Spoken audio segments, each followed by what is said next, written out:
Ay, gisingin mo ako mamaya. I-idlip lang ako mga 4:30. Gisingin mo ako. 4:30? Oo, 4:30. 4:30 ha, gigisingin mo ako. Ah, Ge, 4:30. okay, nice.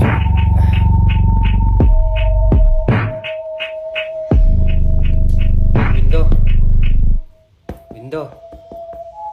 Uy, And I don't mean it metaphorically or rhetorically ano gayon? or poetically or theoretically. Alam na natutulog yung tao dito. Sabi mo gisingin kita ng 4:30. Gisingin. Alam na natutulog, di mo kita. Magiging